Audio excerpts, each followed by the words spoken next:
পাবজিতে বাবা পাগল। কি ও যুবক তুমি বুঝছো না, ও মুসলমান ভাই তুমি বুঝছো না, তোমাকে ফ্রি ফায়ার পাবজির ভিতরে রেখে দিও। এখন মুসলমানদেরকে এতি বাবা ধ্বংস করছে। বেশক কি গো ধ্বংস করতেছে। এখন বাবাজি মুসলমান ভাইরাও অনেক রকমের আপনাদেরকে জ্ঞান দেওয়া বোঝার দরকার আছে। যদি বাবা আপনারা মন দিয়ে শুনেন তাইলে বুঝবেন, আর মন দিয়ে যদি না শুনেন কিছুই বুঝবেন না। আমার ওয়াজ করে একটু মন দিয়ে বাবাজি ব্রেন কাটিয়ে ওয়াজ গেলে শুনুন।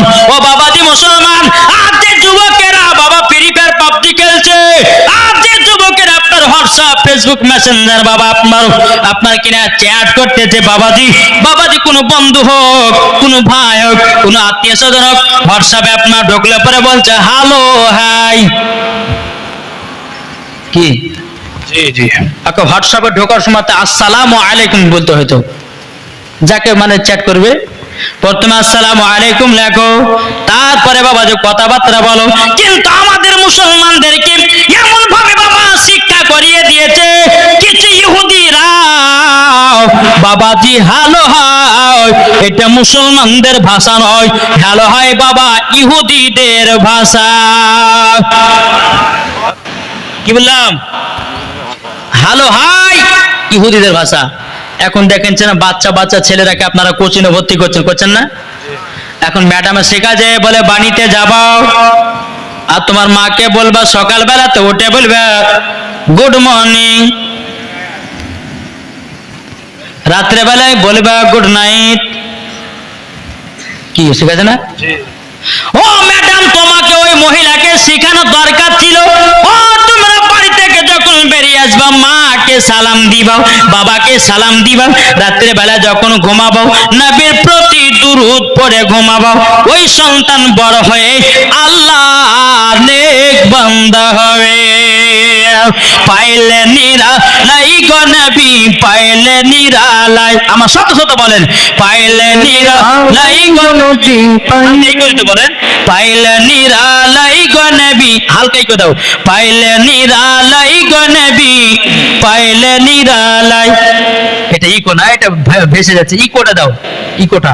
পাইলে নিরালাই গো নবী পাইলে নিরালাই, দুই কদমে চুমা খাবো, দুই কদমে চুমা খাবো, চরম তুলি মাগো বগাই। পাইলে নিরালাই গো নবী পাইলে নিরালাই, পাইলে নিরালাই গো নবী পাইলে নিরালাই। দয়াল নবী কত দূরে লোহিত সাগরের তীরে, মদিনার সোনার ঘরে আছেন তিনি সর্বদাই। পাইলে নিরালাই গো নবী পাইলে নিরালাই, পাইলে নিরালাই গো নবী পাইলে নিরালাই। দুই কদমে চুমা খাবো, দুই কদমে চুমা খাবো, চরম তুলি মাগো বগাই। পাইলে নিরালাই গো নবী পাইলে নিরালাই। এতক্ষণই গজালে পরে একটা নাত হাদিয়া পেল, নাত পড়ার লেগে। জি হ্যাঁ, আমি তো জানি না এদিকে বাবা হাত দিয়ে দিতে বুঝে না, আলেমেরা যত কষ্ট করুক, কিন্তু মালদা কালিয়াচকের দিকে এদের ইনাদের এলাকার দিকে যেহেতু সুন্দর সুন্দর নাত পাওয়া যায়, হাত দিয়েও পাওয়া যায়। জি তো বাবাজি মুসলমান এদিকে চলো নাই, যেরকম যেদিকে চল বাবা মুসলমান সোনা মানিকেরা আসুন একবার মদিনার দিকে দিলটি লাগে একবার ঝুরঝর করে আওয়াজে দুরূদ শরীফ পাঠ করে আল্লাহুম্মা সাল্লি আলা সাইয়্যিদিনা মাওলানা মুহাম্মদ আলা আলি সাইয়্যিদিনা মাওলানা মুহাম্মদ সাল্লাল্লাহু তাআলা আলাইহি ওয়াসাল্লাম। এই যে বাবা যে আমরা চোখের চুমা খাচ্ছি না, যে এখন কিছু বাবা যে ইউটিউবে আর ফেসবুকে কিছু বক্তা বাড়িয়েছে, নাম করছি না বাবা, হ্যাঁ নাম করলে পরে হয়তো হুজুরটা ভেঙে যাবে, বুঝলেন না? তো বলছে যে নবীর নাম শুনে চোখের চুমা দোয়া বেদাত, মানে আব্বার কিতাবে পেয়েছে, বুঝলেন না? আরে নবীর নাম শোনার পরে আমাদের আদি পিতা হযরত আদম আলাইহিস সালাম বাবাজি তিনি নবীর বাবা নূর মুহাম্মাদি ডাকার পরে সাল্লাল্লাহু আলাইহি সাল্লাম বাবাজি দুই বুড়ে আঙুলকে বাবা আপনার সম্মুখে রেখে বাবাজি সাল্লাল্লাহু আলাইহি সাল্লাম বলে চুমা খেয়েছেন। জোরে বলেন না সুবহানাল্লাহ। সুবহানাল্লাহ। ও বাবা আমাদের আদি পিতা আদম আলাইহিস সালাম যদি বাবা চোখে চুমা দিতে পারে বাবা তাহলে আমরা তিনা তো সন্তান আমরা কেন দিব না? এই বোকার বেটা বোকাকে এখন নিমের ডাল দিয়ে মাইরা বুঝাতে হয়। কি গো ঠিক না? এক বক্তা বলতেছে রমজান মাসে এক বাংলাদেশের বক্তা বলছে আজানের সময়তে 3 মিনিট আগে ইফতার করলে পরে 100 নেকি আর আজানের সময়তে ইফতার করলে পরে 10 নেকি। ওকে জুতের বাড়ি পিটার দরকার আছে না নাই? 3 মিনিট আজানের 3 মিনিট আগে যদি ইফতার করে বাবা সারাদিন মানসুকাই হলো কিন্তু রোজা হবে না। আর কত মতো রোজা আমাকে ভাঙতে হচ্ছে না বাবাজি। এই বক্তাদের ওয়াজ শুনবেন না। এই বক্তাদের ওয়াজ শোনার পরে বাবাজি ঈমান আকীদা নষ্ট করবেন না। বক্তাদের ওয়াজ যদি শুনতে হয় বাবাজি সুন্নিদের ওয়াজ শুনে ঈমান তাজা করো। সুবহানাল্লাহ সুবহানাল্লাহ। বাবাজি মুসলমান ভাইরাও এই সোনা মানিকেরাও বাবাজি আপনাদেরকে বলতে চাই আমরা নবীর প্রতি দুরূদ পড়ব, নবীর প্রতি সালাম পড়ব, নবীর প্রতি নাম শুনে চোখে চুমা দেব। এটাই বাবা হুসাইনি মুসলমানদের পরিচয়। ঠিক না? ইমাম হুসাইন রাদিয়াল্লাহু তাআলা আনহু এদিকে মা ফাতেমা বলতেছে বলো গো আব্বা জান তাহলে আমার বেটা ইমাম হুসাইন রাদিয়াল্লাহু তাআলা আনহু তাহলে কারবালায় শহীদ হবে নাকি? আমার নবী মুস্তাফা বলতেছে বলো গো আমার বেটি ফাতেমা ইমামে হুসাইন কারবালায় শহীদ হয়ে যাবে।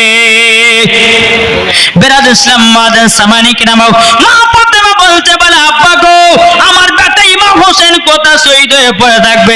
আব্বা গো আপনাকে অনেকক্ষণ আগে আমি বলেছিলাম কিন্তু কোন জায়গাটা পড়ে থাকবে আব্বা গো আপনি দেখাইয়া দেন। আমার নবী বলছে গো বেটি ফাতেমা তুমি তো সেদিন বেঁচে থাকবে না মা তুমি জেনে কি করবো? মা ফাতেমা বলতে আছে বলো গো আব্বা জান আব্বা জান ওগো আব্বা জান আমি মা ফাতেমা জান্নাতুল ফেরদাউস থেকে এসে ঝাড়ু দিয়ে জায়গাটাকে ঝাড়ু লাগাবো আর জান্নাতুল ফেরদাউসের একটা চাদর বিছায়া দিব আমার বেটা ইমাম হুসাইনের জন্য। সুবহানাল্লাহ সুবহানাল্লাহ। এই বাবাজি মুসলমান ভাইরা ওগো আমার সোনা মানিকেরাও আমার নবী বলতে বলে বিটি ফাতেমা ওই জায়গাটা ইমাম হুসাইন শহীদ হয়ে পড়ে থাকবে। আব্বাজান এই জায়গাটা খাতুনে জান্নাত ওই জায়গাতে বাবাজি কেঁদে কেঁদে 2 ফোঁটা চোখের জল ফেলালো। জোরে হবে না? সুবহানাল্লাহ।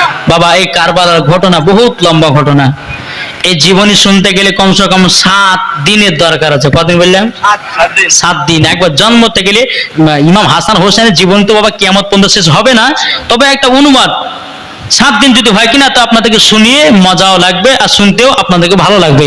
তো বাবাজি ইমাম হাসান হোসেনের বয়স যখন বাবাজি 8 থেকে 6 বছর হলো। কত বললাম?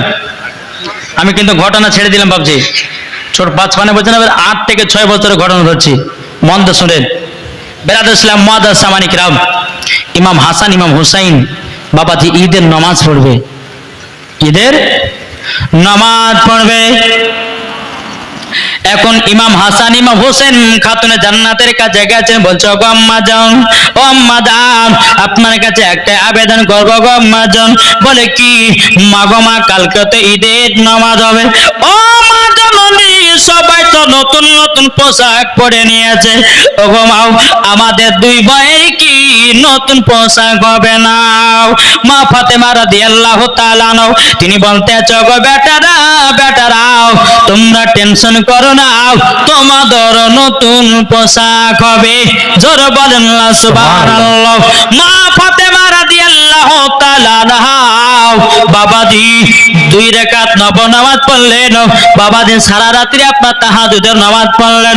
তাহাজ্জুদের নামাজ পড়ার পর হযরতে বেলাল মসজিদে নববীতে আযান দিতেছে আসসালাতু খায়রুম মিনাল্লাহ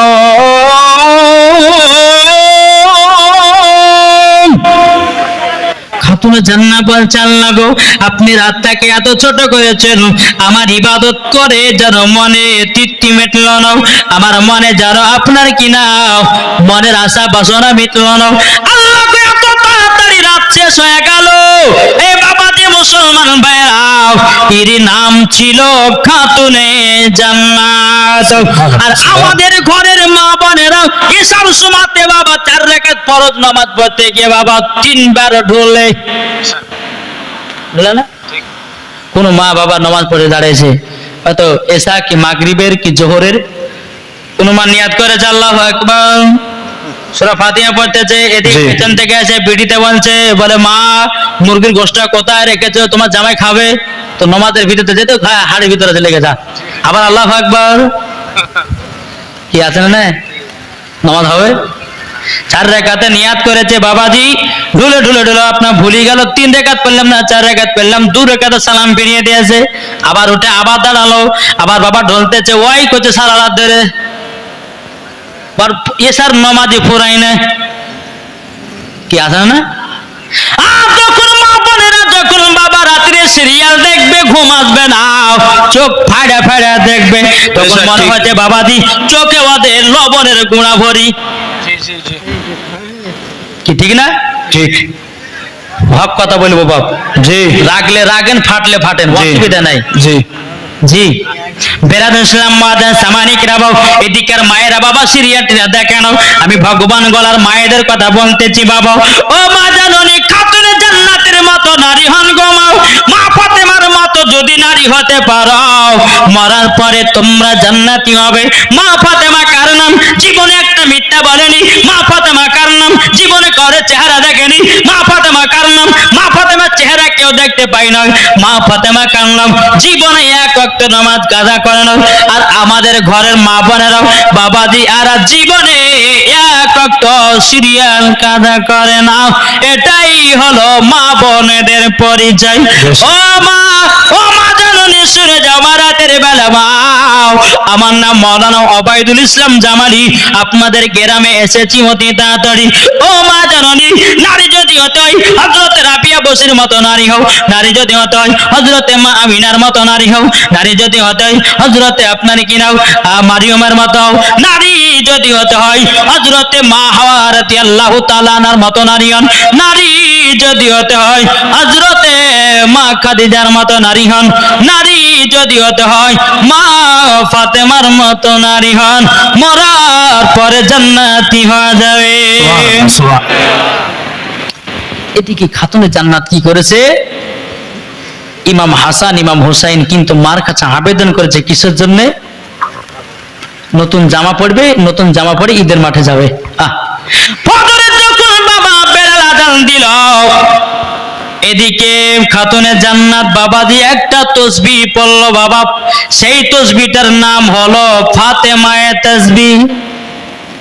আমার আল্লাহ বলতেছেন, এই ফাতেমায়ে তাসবিহ যারা আমল করে আল্লাহর কাছে যা চাইবে আল্লাহ পাক তাকে সেটাই দান করবে। এই বাবাজি মা ফাতেমা রাদিয়াল্লাহু তাআলা তিনি ফাতেমায়ে তাসবিহ আমল করলেন, আল্লাহর কাছে দোকানে হাত তুলে দেয়, আল্লাহ আমার বেটা ইমাম হাসান ইমাম হুসাইন আল্লাহ গো আমার কাছে জানো পোশাক চেয়েছে, আল্লাহ ঈদের মাঠে নামাজ পড়তে যাওয়ার জন্য, আল্লাহ গো আমার দুই বেটার পোশাক জলদি করে পাঠিয়ে দাও। বাবা যখন সকাল হয়ে গেল, একজন বাবা মদিনার দর্জি সেজে এসে বাবাজি ইমাম হাসান ইমাম হুসাইনের পোশাক দিয়ে গেল খাতুনে জান্নাতের বাড়িতে। যখন মা ফাতেমা রাদিয়াল্লাহু তাআলা গেটের কাছে বাবাজি খটখট করে আওয়াজ দিয়েছে, কে তুমি কে? বলে আমি ইমাম হাসান হুসাইনের দর্জি এসেছি, বাড়ি হলো মদিনায়। জোরে বলেন সুবহানাল্লাহ। এ বাবাজি মুসলমান ভাইরাও, মা ফাতেমা পর্দার আড়ালে আছে। মা ফাতেমা বলছে, বলে আপনি গেটের কাছে পোশাক গুলো রেখে দিয়ে চলে যান। জোরে বলেন সুবহানাল্লাহ। আর আমাদের ঘরের মা বোনেরা, কোন যুবক যদি বাড়িতে যায়, যুবক যদি না ঢোকে, বাবাজি মহিলাটা জোর জবরদস্তি ছেলেটাকে নিয়ে ঘরে ঢোকে। এটা আমার মা বোনেদের পরিচয়। এখন ভাবে বলছে এই তোর ভাই নাই কেরালা চাই ঘরের ভিতরে আয় আর একটা করে পান খেয়ে যা, বুঝলেন না? জি, তোর ভাই নাই বাড়িতে, অসুবিধা নাই, তোর ভাই আছে কেরালায়, যত পারবি দেখ, অসুবিধা নাই, একটা পান খেয়ে যা তাড়াতাড়ি করে। এখন পান খেতে যে বাবাজি সবই চলে গেল। এখন যাই আপনার বিদেশে খাটতেছে বাবাজি, এ সোনা মানিকের আসে বাবাজি ঝোল খানা পেয়েছে, বুঝলেন না? চলছে না, চলছে না? মুসলমানদের এত বাবা খারাপ গতি হবে কেন রে বাবা? আল্লাহ বলতে বলে বান্দারে, তোমার দিলে যদি নবীর মোহাব্বত থাকে, তোমার দিলে যদি কোনো খারাপের নিয়াত না থাকে, আল্লাহ বলতেছে মরার পরে জান্নাতি জান্নাতি। এ বাবা এখনো ইমানদার মানুষ আছে রে বাবা, ইমানদার মানুষ দুনিয়াতে এখনো আছে, বলে বাবা দুনিয়াটা টিকে আছে।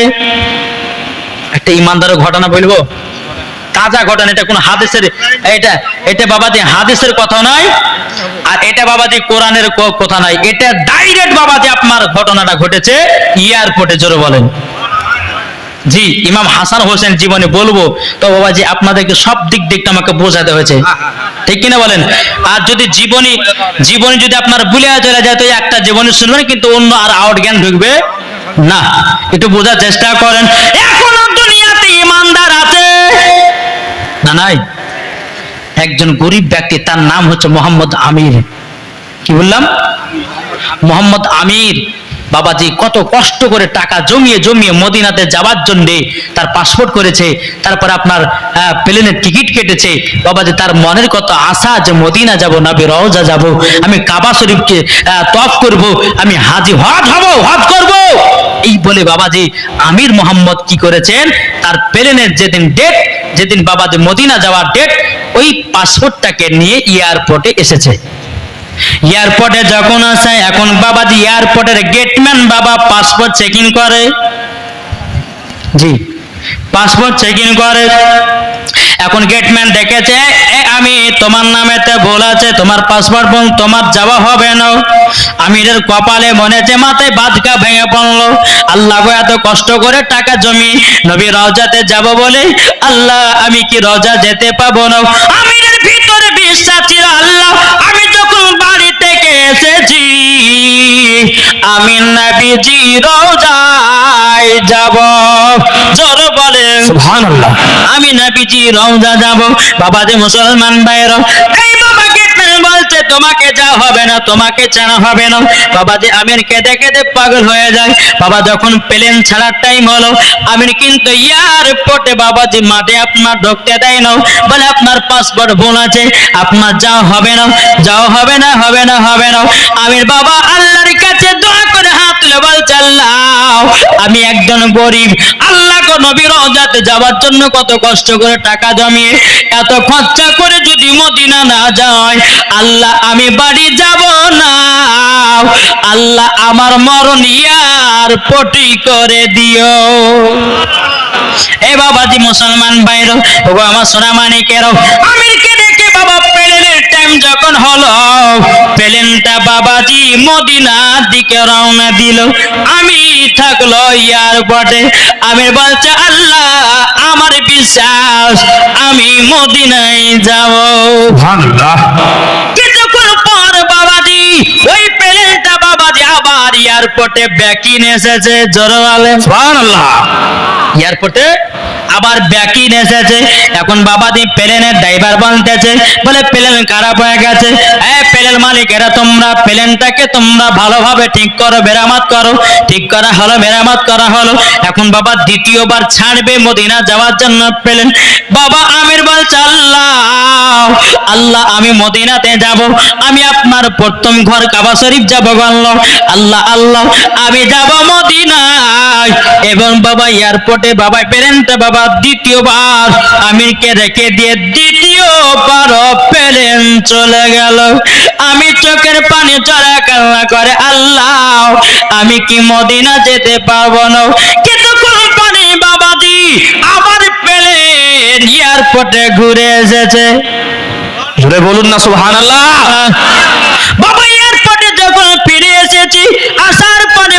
মুসলমান ভাইরা, ওগো আমার সোনামানিকের, এখন প্লেনের ড্রাইভারকে বলতে আবার কি হলো? বলে প্লেন আবার খারাপ হয়েছে। আবার যখন মেরামত করা হলো, ঠিক করা হলো, এখন যে গেটম্যান বলেছিল তোমার পাসওয়ার্ডে বলা আছে, উনি আপনার প্লেনের মালিককে ডাকলো, বলো ভাই প্লেন খারাপ না, এই ছেলেটাকে যতক্ষণ প্লেনে না ওঠাবে প্লেন মদিনায় যাবে না। নারী থাকবে, আল্লাহু আকবার, নারী রিসালা, ইয়া রাসূলুল্লাহ, মাসলাক আল হাদরা, পীর কা দামন, হুসাইন। এয়ারপোর্ট আবার ঘুরে আসলো, সব প্লেনের মালিকেরা বাবা আমিরকে সহি সালামতে আদব সহকারে প্লেনে আপনার উঠিয়ে দেওয়া হলো। আল্লাহর কি কুদরত, এই প্লেন মদিনাতে পৌঁছে গেল, আমির বাবাদের সহি সালামতে নবী রওজা পৌঁছে গেল। সুবহানাল্লাহ, সুবহানাল্লাহ। দেখো বলছে নবী রওজা শরীফ, আমার সাথে সাথে বলেন নবী রওজা শরীফ দেখে মন ভরে না, দিদার দাও গো শাহে মদিনা, জোরে বলুন না সুবহানাল্লাহ। দিদার দাও গো শাহে মদিনা। কি জোর হবে না? আপনাদের মধ্যে জোশ নাই। আচ্ছা শেষ করে তুমি কি বলছেন? না বলেন বলেন। আরশের মেহমান করেছেন আল্লাহ, কত শান কত মান মোর কামলি বালা, ও গো মদিনা বালা, জোরে বলে সুবহানাল্লাহ। ও গো মদিনা বালা, করো করুণা, দিদার দাও গো শাহে মদিনা। সুবহানাল্লাহ, সুবহানাল্লাহ। জোরে বলে এই আমির মদিনাতে পৌঁছালো, আল্লাহর কাছে দোয়া করে, আল্লাহ গো আমার মৃত্যু যেন এই মদিনাতে হয়। কিছুদিন পরে আমির ওখানেই মৃত্যুবরণ করলো। তাহলে দেখেছেন ইমানদার মানুষ ছিল না বেঈমানদার ছিল? যে আমিরের জন্য প্লেন মদিনা যাচ্ছিল না, আমিরকে যখনই প্লেনে উঠালো সহি সালামতে আমিরকে মদিনায় পৌঁছে দিল। জোরে বলে এই রকম বিশ্বাস রাখো, দেখবে যার ভিতরে এরকম বিশ্বাস থাকবে আল্লাহ পাক আল্লাহ তাআলা ওই বান্দাকে আল্লাহ হেফাজত করবে, আল্লাহ তরফ থেকে আপনাকে সহযোগিতাও করবে। জোরে বলেন জি। আল্লাহ পাক আল্লাহ তাআলা আমাদের সকলকে নবীজির গোলাম, নবীজির আশিক যেন বানিয়ে দেয়। একবার দুরূদ শরীফ পাঠ করুন, আল্লাহুম্মা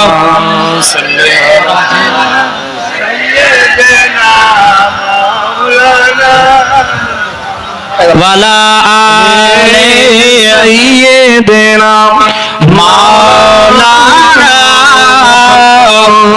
মুহাম্মদ সাল্লাল্লাহু তাআলা সাল্লাম।